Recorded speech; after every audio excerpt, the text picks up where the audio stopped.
जय हिंद दोस्तों। इस वीडियो में देखेंगे हम आज पीएच वैल्यू क्लास 10th और 12th में पूछ दिया जाता है। कंपटीशन में भी पूछता है, पीएच वैल्यू हर जगह पर पूछता है। इस बार नेट के एग्ज़ाम में भी पूछ दिया था यूरिन का पीएच वैल्यू। तो आज हम पीएच वैल्यू लगभग 50 क्वेश्चन करने वाले हैं। आप लोग शुरू से अंत तक देखते रहिएगा और इसमें बहुत इम्पोर्टेंट पीएच वैल्यू है, लगभग 50 कराएंगे। इसके बाद आपको कोई अदर वीडियो नहीं देखना पड़ेगा, आप लोग अच्छे से इसको याद कर लीजिएगा। तो चलिए हम स्टार्ट करते हैं।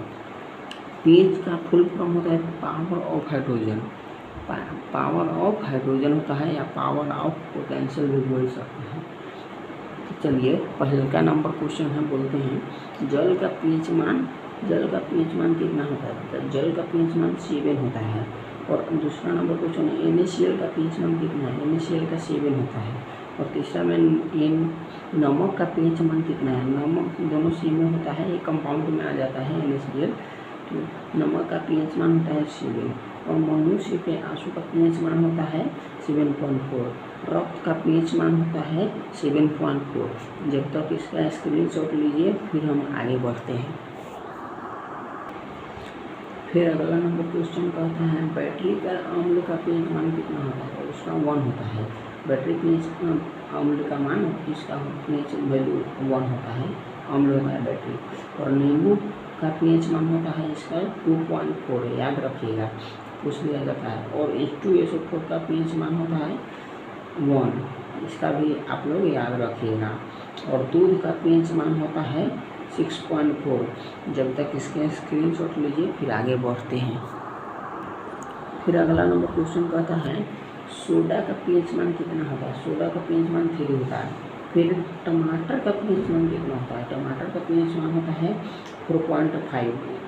और सेब का पीएच मान कितना होता है? सेब का पीएच मान होता है 3। जब तक इसका स्क्रीनशॉट लीजिए, तब तक आगे बढ़ते हैं हम। फिर अगला नंबर क्वेश्चन पूछता है, अचार का पीएच मान कितना होता है? तो 3.5 से इसको 3.9 होता है, आप लोग 4 भी बोल सकते हैं। तो अचार का पीएच मान हो जाएगा 3.5 से 4। और सिरके का पीएच मान कितना होता है? सिरके का पीएच मान होता है 3। और मानव मूत्र का पीएच मान कितना होता है? मानव मूत्र का याद रखिएगा, मानव मूत्र का पीएच मान होता है 4.8 से 8.4 तक। इसको 5 से आप लोग 5 से 8 बोल सकते हैं, ठीक है दोस्तों। फिर समुद्र का पीएच मान है, समुद्र का पीएच मान है 8.5। और अगला नंबर क्वेश्चन है, शराब का पीएच मान कितना होता है? शराब का पीएच मान होता है 2.8, इसको 3 भी बोल सकते हैं। तो इसको आप लोग स्क्रीनशॉट लीजिए, फिर आगे बढ़ते हैं। फिर अगला नंबर क्वेश्चन कहता है, शैम्पू का पीएच मान कितना होता है? तो 7 से 10 होता है। शैम्पू का पीएच मान 7 से 10 होता है। और मानव लार का पीएच मान कितना होता है? 6.5 से 7.5 होता है, आप लोग याद रखिएगा। और टी यानी चाय का पीएच मान होता है 5.5। और अम्लीय वर्षा का पीएच मान होता है 5। जब तक इसका स्क्रीनशॉट लीजिए, तब तक आगे फिर बढ़ते हैं हम लोग। फिर अगला नंबर क्वेश्चन है, इसको याद रखिएगा आप लोग। कहता है, किसी व्यक्ति के रक्त के पीएच मान में कितना परिवर्तन होती है पर उसकी मौत हो जाती है? देखिए, इस क्वेश्चन को आप लोग अच्छे से ध्यान में रखिएगा। 0.2 ही होता है। और बियर का पीएच मान होता है 4.5। और हाइड्रोजन अम्ल का पीएच मान होता है 1। आप लोग याद रखिएगा, फिर स्क्रीनशॉट लीजिए, आगे बढ़ते हैं। फिर अगला नंबर क्वेश्चन कहता है, कॉफ़ी का पीएच मान कितना है? कॉफ़ी का पीएच मान होता है 5। कॉफ़ी 5 रुपये देता है, उसका पीएच मान होता है 5। स्वस्थ त्वचा यानी हेल्दी स्किन का पीएच मान कितना होता है? इसका होता है 5.5। अंडा का पीएच मान कितना होता है? 7.8, 8 भी बोल सकते हैं आप लोग। और टमाटर का पीएच मान कितना होता है? टमाटर का पीएच मान होता है 4.1। और टूथपेस्ट का पीएच मान कितना होता है? टूथपेस्ट का पीएच मान होता है 8। और फिर जब तक स्क्रीनशॉट लीजिए, फिर हम लोग आगे बढ़ते हैं। फिर अगला नंबर क्वेश्चन कहता है, पीएच मीटर की रेंज कहाँ से कहाँ का होगा? तो 0 से 14 तक होता है। आपको कभी देखें 48-50 ये 14 के अंदर ही रहता है, जिसमें 7 से ऊपर बेस होता है, नीचे अम्ल होता है। और देखिए फिर अगला नंबर क्वेश्चन है, अम्लीय घोल का पीएच मान कितना होता है? तो 7 से कम होता है।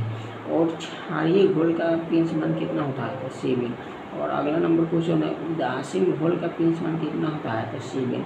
आप लोग स्क्रीनशॉट लीजिए, फिर आप आगे बढ़ते हैं। फिर अगला नंबर क्वेश्चन कहता है पीएच मान का फार्मूला क्या होता है? तो ये इम्पोर्टेंट है, आप याद कर लीजिएगा, -log10 और H+ होता है, ठीक है। और अगला नंबर क्वेश्चन कहता है केला का पीएच मान कितना होता है? तो 4.5 से 5.2 तक होता है। और गैस्ट्रिक जूस का पीएच मान होता है 1.5। आप लोग याद रखिएगा, फिर स्क्रीनशॉट लीजिए, आगे बढ़। फिर अगला नंबर क्वेश्चन कहता है पनीर का पीएच मान कितना होता है?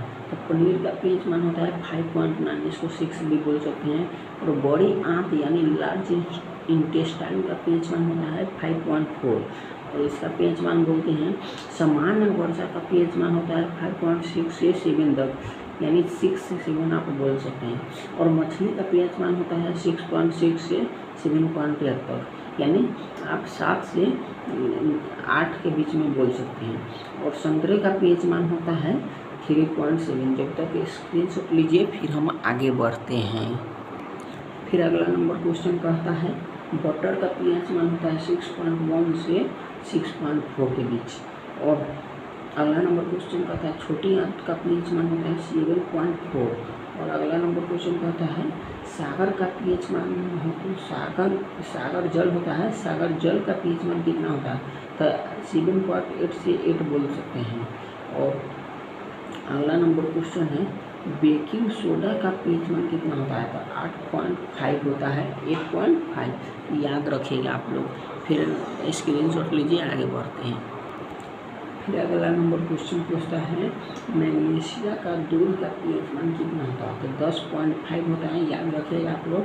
फिर अगला नंबर क्वेश्चन है अमोनिया का पीएच मान वैल्यू कितना होता है? पीएच मान इसका 11.6 होता है। और अगला नंबर क्वेश्चन है कैल्शियम हाइड्रोक्साइड का पीएच मान होता है 12.4।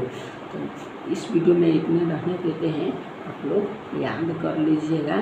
क्वेश्चन इसी समय से आता है, तो आप लोग टेंशन नहीं लीजिएगा और वीडियो को अच्छे से देखिएगा। अगर किसी का पीएच वैल्यू में कि नहीं पता रहेगा, इस वीडियो को बाद अदर वीडियो आपको नहीं देखना पड़ेगा, इसी में आपको कंप्लीट हो जाएगा। अच्छे से देख लीजिए और शेयर भी कर दीजिएगा। जय हिंद। फिर अब मिलते हैं अगले वीडियो, नेक्स्ट वीडियो के बाद।